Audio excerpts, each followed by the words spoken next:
nos juntó para cristalizar el Reglamento de Regulación de Aranceles, Matrículas y Derechos en el año 2015. Y esta conquista, que se fraguó con la voluntad política de René Ramírez, abrió una puerta de reencuentro para las federaciones de las universidades particulares y nos recordó la necesidad de ejercer nuestro pensamiento crítico y de ejecutar un análisis académico, porque la universidad no solamente está conformada por las instituciones de educación superior públicas, sino que también la universidad particular tiene una voz y tiene una fuente de incidencia en lo que deviene en la sociedad de nuestro país. Bajo estas premisas, la FEUP ha trabajado de forma incesante, no solo por el progreso del sistema de educación superior, sino también de la sociedad ecuatoriana. Ahora, de cara a los comicios electorales 2017, asumimos como un compromiso ineludible la generación de espacios como este, como las jornadas de diálogo electoral que hemos tenido durante toda esta semana, precisamente porque 1/3 del padrón electoral será quien está decidiendo no solo el futuro del país, sino nuestro presente. El día de hoy agradecemos la participación de Lenín Moreno en esta cuarta jornada de diálogo electoral.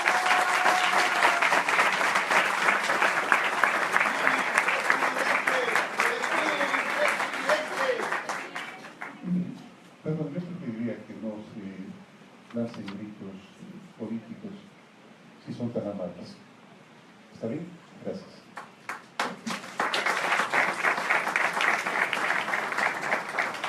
Sí, aprovechando el espacio, si nos aunamos a este pedido, como les comentaba, las jornadas de diálogo pretenden justamente visibilizarlo como un ejercicio académico. Entonces, para finalizar, y como les iba comentando, Joven Tú Decides 2017 fue esta iniciativa de la FEUP que espera brindar insumos a los universitarios del país para que transmitan a esa juventud ecuatoriana y que exactamente se genere un voto consciente. Agradecemos a la Universidad Tecnológica Equinoccial y a la Federación de Estudiantes por gestionar como sede y bueno, que disfruten de este espacio y de esta cuarta jornada. Muchísimas gracias.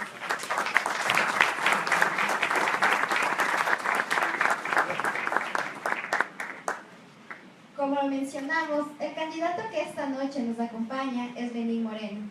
Él nació en Rocafuerte, es licenciado en Administración Pública de la Universidad Central del Ecuador, fue vicepresidente de la República y agregado adjunto de la Organización de las Naciones Unidas para las Discapacidades.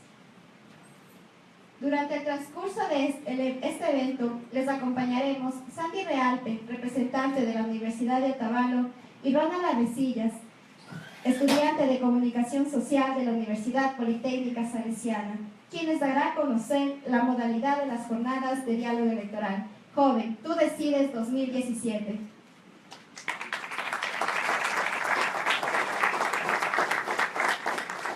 Muy buenas tardes, damas y caballeros. Bienvenidos nuevamente a las jornadas de diálogo electoral Joven Tú Decides 2017. Antes de empezar la intervención de nuestro candidato, indicamos las reglas generales. Primero, pedimos de la manera más comedida mantener sus dispositivos electrónicos en modo silencioso. No está permitido realizar ningún tipo de interrupción durante los diálogos ni actividades proselitistas. Cualquier intervención fuera de lugar será causal de expulsión de este recinto. Se deberá respetar el orden del evento, teniendo en cuenta que las preguntas de los asistentes se realizarán por medio escrito al final del mismo. La participación del candidato se ejecutará en cumplimiento de los siguientes segmentos y los respectivos tiempos establecidos para cada uno. Visión general del país, exposición del plan de trabajo en torno a 4 ejes que son los siguientes: economía y producción, justicia y seguridad, educación y finalmente cultura y sostenibilidad ambiental. Procederemos luego para las preguntas abiertas del público, como ya lo habíamos explicado de manera escrita. Personal del protocolo del evento pasará retirando por sus asientos y finalmente un mensaje para el país de parte del candidato. De esta manera damos la bienvenida al licenciado Lenín Moreno. Bueno, muchísimas gracias a todos ustedes, queridos amigos. Muchas gracias por esta gentil invitación. Papá me dijo mi hija Cristina hoy por la mañana: todos los políticos dicen que van a trabajar. Entonces yo le dije, sí, hijita, así es. Y me dijo, ¿sabes cuál es la única forma de que un político trabaje? No, les decía, ¿cuál? No votar por él. Ese momento sí le toca trabajar.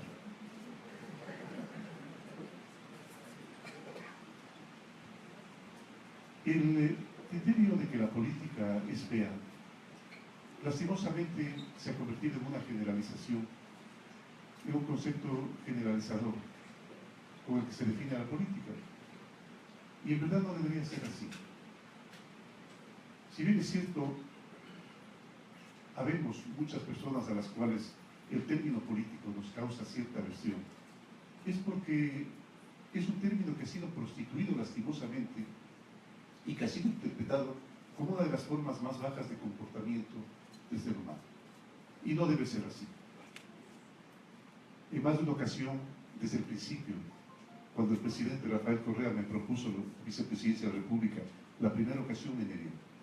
Me negué a hacerlo por 3 meses. Y ustedes saben perfectamente que me negué a seguir siendo vicepresidente de la República. Y cuando me pidieron que sea presidente de la República, también me negué a hacerlo. ¿Por qué? Por una razón muy sencilla. Porque yo francamente pensé que ya había cumplido mi conscripción social desde la vicepresidencia de la República y que ya me correspondía retirarme y que sean los jóvenes a los cuales les toque abordar una responsabilidad de esta magnitud. La verdad es que me fue bastante difícil porque se me explicó que había por parte de los compañeros del movimiento el deseo de que yo fuese candidato, por parte del presidente mismo y por parte de la ciudadanía ecuatoriana, que siempre me ha brindado y me ha ratificado un agradecimiento que más bien se merece la sociedad ecuatoriana por parte mía, por haberme permitido servirlos, y un cariño que se manifiesta realmente por donde voy. A la final acepté. Yo no creo en las coincidencias, creo que todas las coincidencias tienen alguna significación, y hay coincidencias que son extraordinariamente significativas. Y una mañana que estaba con la duda, abrí un libro en el cual se encontraba una frase de Epicteto de Frigia, en la cual decía: si una persona tiene la oportunidad de servir a la colectividad mediante un cargo público, es una falta de ética no hacerlo. Por eso, queridos jóvenes, es una falta de ética, si es que algún momento la patria lo requiere, decir que no. Ustedes tienen no solamente el compromiso, no solamente la posibilidad, tienen la obligación de participar activamente en política el momento en que les corresponde, ya sea desde este momento, porque saben que la Constitución así lo garantiza, o el momento en que así la patria lo requiere. Yo quisiera comenzar diciéndoles algo que les dije a los estudiantes de la UTE que se graduaban, entiendo yo, hace aproximadamente unos 3 o 4 años. Nosotros estamos viviendo un mundo totalmente diferente. No podemos permanecer alejados de lo que está ocurriendo con la ciencia y la tecnología. Nosotros todavía vivimos creyendo que es la física clásica la que determina el comportamiento social del ser humano, y no es verdad. En estos tiempos de la resonancia magnética, en este tiempo de los televisores de plasma, en este tiempo de los celulares, en este tiempo de lo holístico, en este tiempo de los rayos láser, en este tiempo de la teletransportación, sí, aunque ustedes no crean, la teletransportación ya es un hecho. Claro, no se hace en objetos de gran magnitud, pero se lo hace con átomos, se lo hace con partículas subatómicas. La teletransportación ya es un hecho, ya es un hecho. Lo hace el doctor Anton Selinger en Austria. Al principio lo hizo de un lado al otro del río Danubio, y ahora lo hace en Tenerife a 17 kilómetros de distancia. Están sucediendo con la ciencia cosas extraordinarias. Como ustedes saben, yo estuve los últimos 3 años, 2 años y pico, residiendo en Ginebra, y cerca de Ginebra se encuentra el CERN, que es el laboratorio de energía, de estudios de la energía atómica de la Unión Europea. Es donde descubrieron el bosón de Higgs, y realmente ahí están sucediendo cosas extraordinarias. Y se está descubriendo que la forma como concebíamos nosotros la materia, la energía, el tiempo, totalmente ha cambiado. Es por eso que mi invitación no es únicamente a que hablemos de política, sino que además tratemos de ver las cosas desde un punto de vista diferente. Hace aproximadamente unos 7 años tuve la oportunidad de conversar con el científico inglés Stephen Hawking, y él me dijo: mire, Lenín, los cientistas sociales de este tiempo, entre esos los políticos, se han alejado completamente de los últimos adelantos de la ciencia y de la técnica.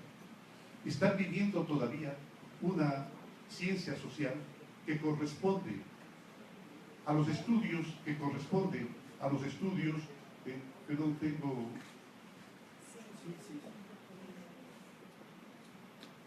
Perdón. ¿Está más claro? Sí. Estamos todavía viviendo una ciencia social, una ciencia política que corresponde a los estudios de la física clásica y a las 4 leyes de Newton de hace aproximadamente casi 300 años. Y este momento hay que vivir de una forma diferente. No olvidemos nosotros que a partir de la relatividad y a partir de las leyes de la física cuántica, la concepción debe cambiar ostensiblemente. Es por eso que el recién fallecido Alvin Toffler, autor del libro La Tercera Ola, un libro futurista, dice que los analfabetas del futuro no serán los que no sepan leer y escribir, serán aquellos que no sepan desaprender y volver a aprender. Inclusive Albert Einstein decía, refiriéndose a todo aquello que nosotros utilizamos en la vida cotidiana, que es el sentido común. Realmente a veces nosotros siempre nos referimos a las cosas como que de sentido común. Mira, esto por sentido común, esto otro por sentido común y aquello por el más elemental sentido común. Pues Albert Einstein, con respecto al sentido común, decía que es el conjunto de idioteces que se acumulan hasta los 18 años. Y es posible que sea verdad. Es posible que sea verdad. Vuelvo a recalcar mi propuesta antes de pasar a la propuesta específicamente política. Mi propuesta, por favor, queridos estudiantes, es que empiecen a ver el mundo de forma distinta. Totalmente distinta. Que es posible que el tiempo no sea sino una ilusión. Es posible que el tiempo no sea sino un punto de vista del observador, como ya lo demostró Albert Einstein. Y es posible que la materia también sea un punto de vista del observador. Y si la materia y el tiempo son un punto de vista del observador, eso significa que todos somos una hermosa y maravillosa unidad, que únicamente se diferencia por el ego. ¿Es malo el ego? No. No es malo el ego. ¿Por qué? Porque permite la diversidad preciosa de la que nosotros podemos disfrutar.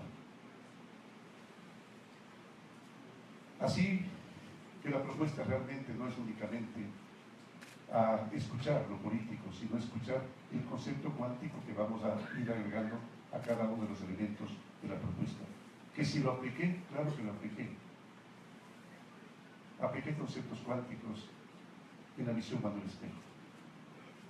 Y mientras más aplicaba los conceptos cuánticos, mejor me iba. Es por eso que les invito a ustedes a concebir de diferente manera. Por ejemplo, solo por darles un ejemplo, en el término holístico. La propuesta es que cuando un estudiante salga de la universidad, salga específicamente con el deseo de servir. Lejos de él, el deseo de enriquecerse, el deseo de hacer dinero. Si es que sale de la universidad, si egresa de la universidad con concepto holístico, saldrá con criterio de servir. Y tarde o temprano el éxito vendrá por añadidura. Recordemos nomás a alguna gente que se ha comportado con conceptos holísticos. Ustedes recuerdan a Henry Ford, ¿verdad? El momento en que pensó que los vehículos podrían no ser únicamente para los ricos y que podrían haber vehículos también para los pobres.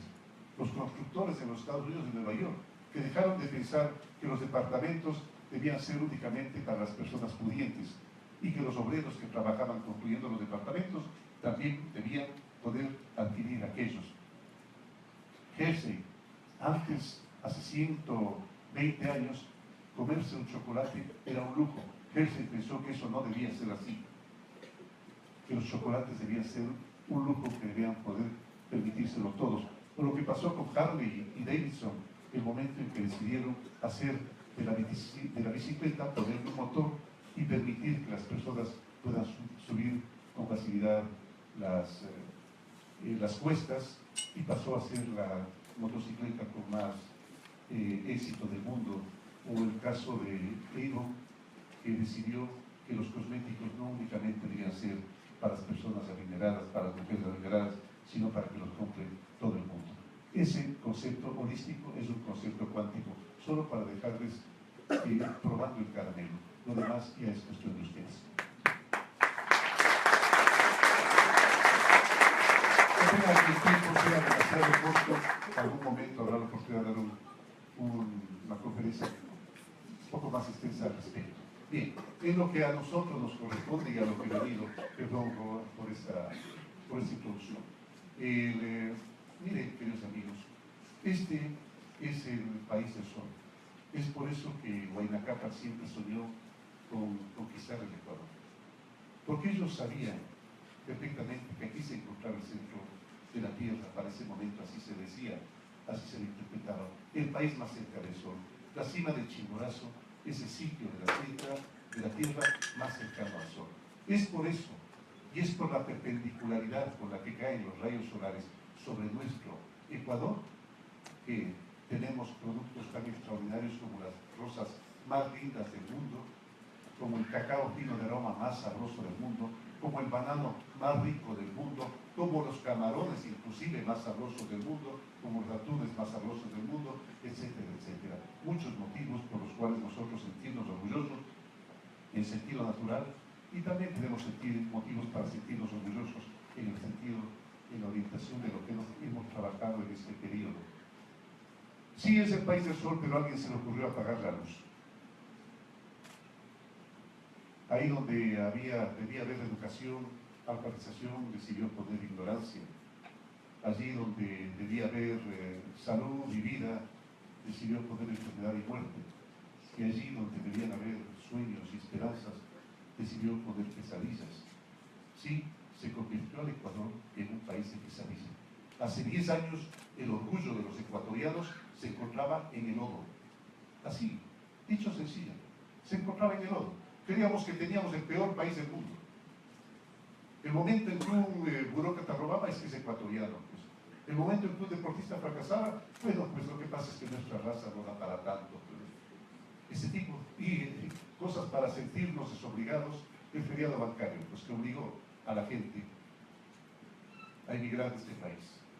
Todavía en la retina de todos, cada uno de nosotros, está el recuerdo, que a lo mejor no lo está en ustedes jóvenes que a lo mejor tienen 18, 19 o 20 años, a lo mejor no lo está, a lo mejor no lo recuerdan, de los centenares de niños, jóvenes, esposos, padres, se aferraban a las mallas del antiguo aeropuerto Mariscal Sucre para ver cómo se iban los hijos, los hermanos, los esposos, los padres, para a lo mejor no volverlos a ver jamás. Ese era el mundo que vivíamos. Hasta que llegó una esperanza. Y cuando un pueblo no pierde la esperanza, llega un líder. Con defectos, sí. Defectos, sí. A los grandes líderes se les perdona los grandes defectos. Revisen la historia ustedes. Y se van a dar cuenta que todos los grandes líderes de la historia de la humanidad han tenido grandes defectos también. Hay defectos, por supuesto, pero mucho tesón para trabajar, mucho amor por la patria y mucho deseo de que las cosas resulten bien y con una honestidad y transparencia y verdad inquebrantable. Ese líder apareció, fue Rafael Correa, y ese momento inició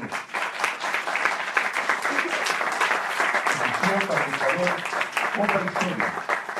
De repente, bueno, yo tuve la oportunidad hace unos 7 años también de conversar con Gabriel García Márquez, y en algún momento cuando le preguntaba, perdóneme maestro, ¿y en el mundo moderno se puede ver realismo mágico, me hizo claro. El realismo mágico es lo que están haciendo ustedes con el Ecuador. García Márquez era un admirador de cómo se reinstitucionalizaba el país. Sí, como por arte de magia nosotros vimos que surgían escuelas, colegios, universidades, carreteras de primer orden.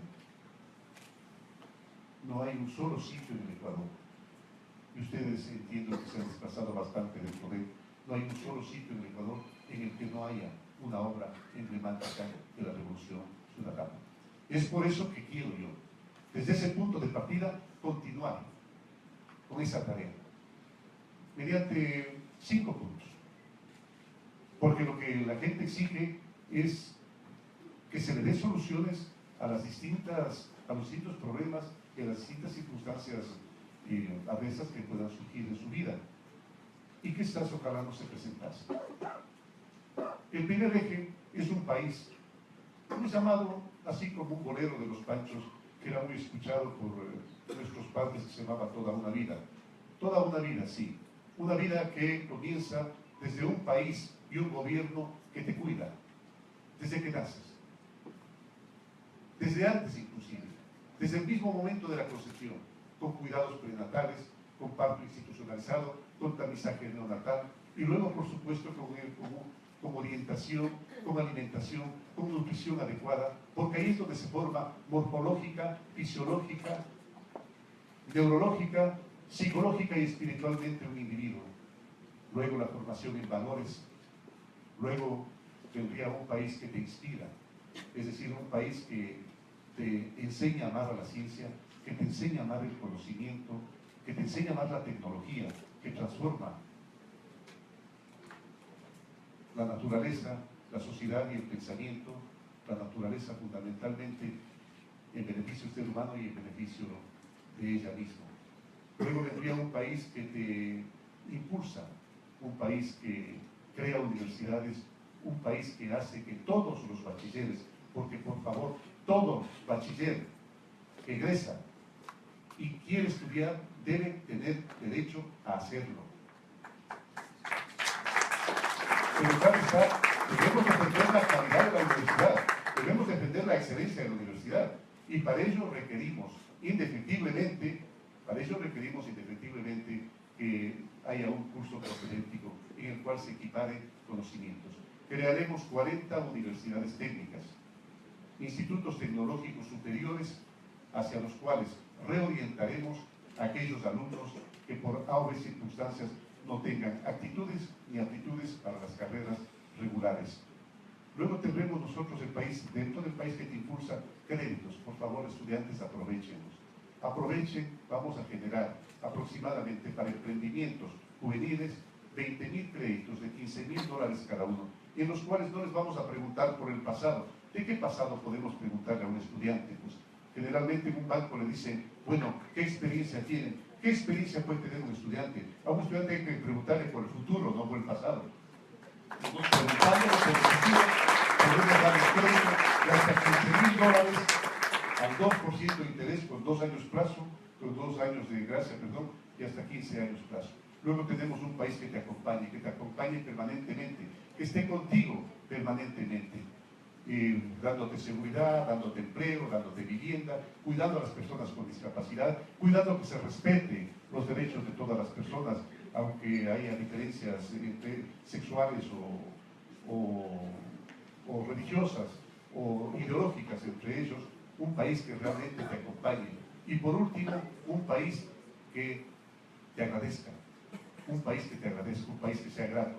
Por eso hemos diseñado un programa que se llama Mis Mejores Años, que deben ser los de la vejez. Vamos a entregar a todos los viejecitos en condición de vulnerabilidad una pensión mensual y el seguro social. Y por último, cuando Dios decida cerrarnos los ojos, pues tengamos por lo menos un sepelio digno, es decir, un país y un gobierno que te acompañen de manera permanente. Ese es el país que queremos construir, mis queridos amigos. Muchísimas gracias.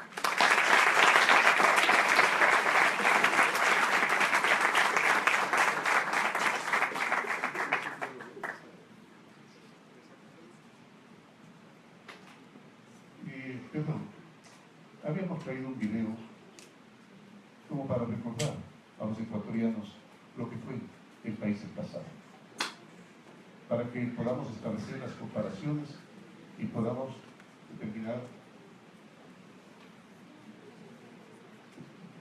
¿No se parece que hay alguna dificultad?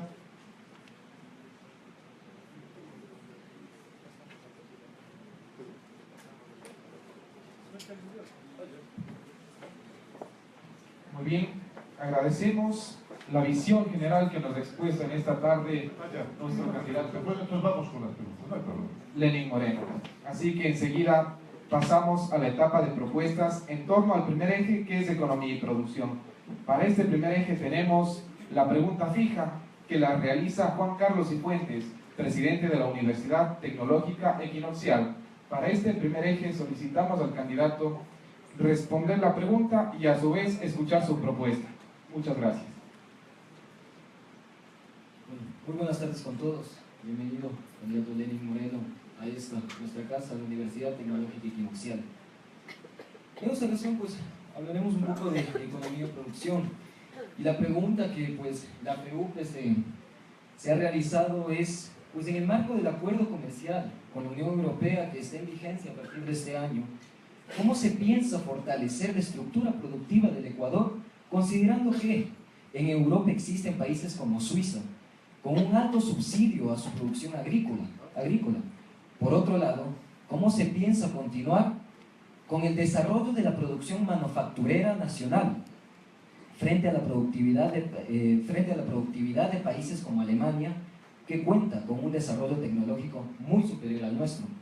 Y finalmente, ¿cómo se piensa apoyar desde el Estado a la economía popular y solidaria en lo referente a las compras públicas? Bien. Con respecto a nuestro acuerdo con la Unión Europea, en varias ocasiones se ha reclamado que por qué este acuerdo demoró tanto tiempo. La verdad es que cuando se trata de hacer un acuerdo internacional hay que ser extremadamente responsable. Extremadamente responsable. Miren ustedes que nosotros tenemos muchas provincias en las cuales nuestros campesinos, nuestros indígenas viven del cultivo de la papa. Y en el primer acuerdo que se proponía firmarlo, prácticamente se incluía el hecho de la libre importación de la papa.